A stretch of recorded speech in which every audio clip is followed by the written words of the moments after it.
Hey, hi friends. So welcome back to another video. నేను మీ Prasad. So మీకు ఈ వీడియోలో వచ్చేసి మీకు ఎక్సెల్లో ఎక్కువ రోస్ని క్రియేట్ ఎలా చేసుకోవాలి. సో ఆల్రెడీ ఉన్న డేటాకి ఎక్స్ట్రా రోస్ని క్రియేట్ చేయాలి. సో టోటల్ ఎంటైర్గా నేను రోస్ అనేది ఎక్కువ క్రియేట్ చేయాలనుకుంటున్నాను. సో దీనికి మనం మాన్యువల్గా చేస్తే చాలా లేట్ అవుతుంది.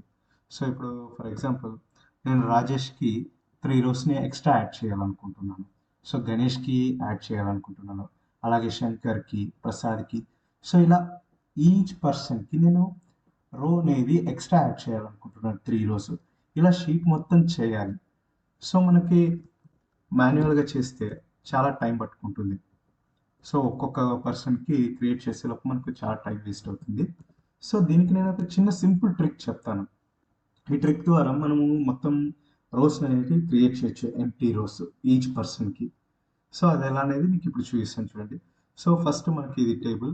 ఈ టేబుల్ దగ్గర సైడ్కి మనం 1 2 3 సెట్ చేసుకున్నాం, లైక్ సీక్వెన్స్ని సెట్ చేసుకున్నాం. సో ఇక్కడ మొత్తం సీక్వెన్స్ క్రియేట్ చేయండి. సో సీక్వెన్స్ క్రియేట్ చేస్తే మొత్తం మనకి ఇక్కడ ఇలా వస్తుంది. సో టోటల్ 35 రోస్ ఉన్నాయి. సో సారీ 35 మెంబర్స్ ఉన్నారు. సో ఈ 35 మెంబర్స్కి ఇంకా ఎక్స్ట్రా 3 రోస్ని యాడ్ చేయాలనుకుంటున్నా. ఇంకా ఎక్స్ట్రా 3 బ్లాంక్ రోస్. సో ఇలా చేయాలన్నప్పుడు మనకు మొత్తం ఈ డేటాని మొత్తం సెలెక్ట్ చేయండి. సీక్వెన్స్ని కాపీ, ఇది 1 ఆల్రెడీ క్రియేట్ ఉంది సీక్వెన్స్. సో నెక్స్ట్ వచ్చేసి ఇక్కడ 2, ఇక్కడ 3. సో మనకు ఎక్స్ట్రా 3నే కదా క్రియేట్ చేయాలనుకుంటుంది. మొత్తం టోటల్ కలిపి 3 వస్తాయి. సో ఇక్కడ మనం వచ్చేసి ఈ డేటాని మొత్తం సెలెక్ట్ చేస్తే 35 ఇంటూ 3 చేస్తే మనకు 105 రోస్ వస్తాయి. సో 105 రోస్ ఎంటీ రోస్ని మనం క్రియేట్ చేస్తున్నాం. సో ఇక్కడ వచ్చేసి మనం మొత్తం ఈ డేటాని సెలెక్ట్ చేసి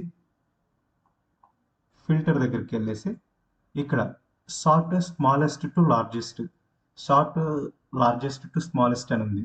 సో ఇక్కడ మనం వచ్చేసి స్మాలెస్ట్ టు లార్జెస్ట్ పెట్టుకున్నామంటే ఈ సీక్వెన్స్కి వచ్చేస్తుంది. లార్జెస్ట్ పెట్టుకున్నామంటే హై నుంచి వస్తుంది. సో మనం ఇక్కడ స్మాలెస్ట్ టు లార్జెస్ట్ పెట్టుకుంటున్నాం. క్లిక్ చేయండి, మీకు ఒక పాపప్ వస్తుంది. సో ఇక్కడ ఎక్స్పాండ్ ద సెలెక్షన్ అని ఉంది కదా, ఇక్కడ సార్ట్ చేసేయండి. మీకు ఆటోమేటిక్గా ఇక్కడ సీక్వెన్స్ అనేది వచ్చేసింది. సో ఇక్కడ ఎంటీ రోస్ అనేవి క్రియేట్ అవుతున్నాయి.